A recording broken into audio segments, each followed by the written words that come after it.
રાજકોટ શહેરની અંદર ડિસ્ટ્રિક્ટ બેંકના લોકરમાંથી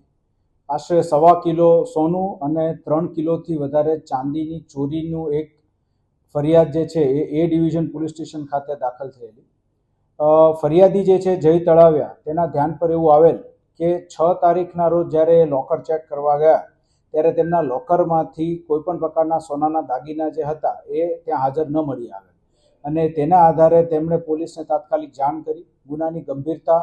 બનાવ સ્થળ અને જે રકમ ગયેલી હતી, એટલે કે જે સોના ચાંદીના દાગીના ગયા હતા તેનું જે અમાઉન્ટ હતું એને ધ્યાનમાં રાખીને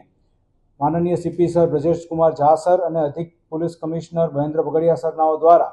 જોઈન્ટ ટીમ્સ બનાવવામાં આવી હતી, જેની અંદર ક્રાઇમ બ્રાન્ચ, એલસીબી ઝોન 2, એ ડિવિઝન પોલીસ સ્ટેશનની ટીમ્સ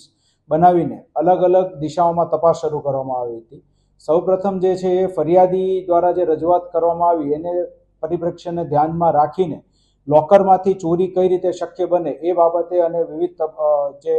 શક્યતાઓ હતી એની ચકાસણી કરવામાં આવી અને એ શક્યતાઓની ચકાસણી કર્યા બાદ જે બેંકના જ કોઈ કર્મચારીની આમાં સંડોવણી હોવાનું બહુ જ સ્ટ્રોંગ ચાન્સીસ હતા તેને ધ્યાનમાં રાખીને સીસીટીવી ફૂટેજ અને અન્ય ટેકનિકલ એનાલિસિસ આ જોઈન્ટ ટીમ દ્વારા શરૂ કરવામાં આવ્યું. તેના આધારે એવું ધ્યાન પર આવ્યું કે બેંકમાં કામ કરતા કર્મચારી અશોકભાઈ કોટક દ્વારા જ તે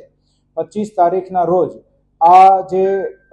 લોકર છે કે જેમાંથી આ મુદ્દામાલ ગયેલ છે તેમાંથી આ મુદ્દામાલની ચોરી કરવામાં આવી હતી અને ત્યારબાદ તેને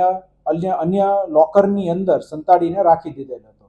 આ માહિતી મળ્યા બાદ તાત્કાલિક ટીમ્સ દ્વારા જે મુદ્દામાલ રિકવર કરવાની કામગીરી હાથ ધરવામાં આવી છે. આરોપી જે છે તેની ધરપકડ કરવામાં આવી છે અને આગળ જે છે એ કાયદેસરની કાર્યવાહી માટે એ ડિવિઝનને સોંપવા તજવીજ કરવામાં આવી છે.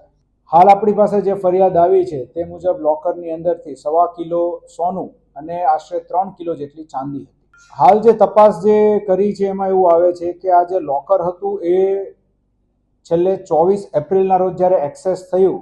એ દિવસે આ ફરિયાદી દ્વારા પ્રોપર બંધ ન કરવામાં આવતા થોડું ખુલ્લું રહી ગયેલું હતું અને તેમના દ્વારા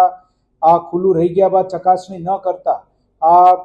જે બેંકનો કર્મચારી જે પોતે લોકર ગાર્ડ તરીકે કામ કરે છે તેના ધ્યાન પર આવ્યું અને પછી તેણે તેમાંથી ચોરી કરી હતી. હાલ તે એકલાએ જ તે આ કર્યું હતું, તેની ઉપર ખૂબ જ મોટું દેવું થઈ ગયેલું હતું અને તેના માટે થઈને એણે આ ચોરી કરી હતી અને ચોરી કર્યા બાદ પછી એ આગળ દેવું ભરવાની આખી તજવીજમાં પડેલ હતો. હાલ જે છે એવી છે કે એને જે આ સોના ચાંદીના જે દાગીના જે હતા અને જે બીજું સામાન જે ચાંદીનો અલગ અલગ વસ્તુઓ હતી તો એને ઓગાળી નાખ્યું હતું અને પછી ત્યારબાદ એને સાચવી મૂક્યું. સાંજ સમાચાર ફેસબુક પેજને લાઇક કરો, વિડીયો શેર કરો અને વધુ વિગતવાર સમાચાર માટે sanssamachar.net વિઝિટ કરો.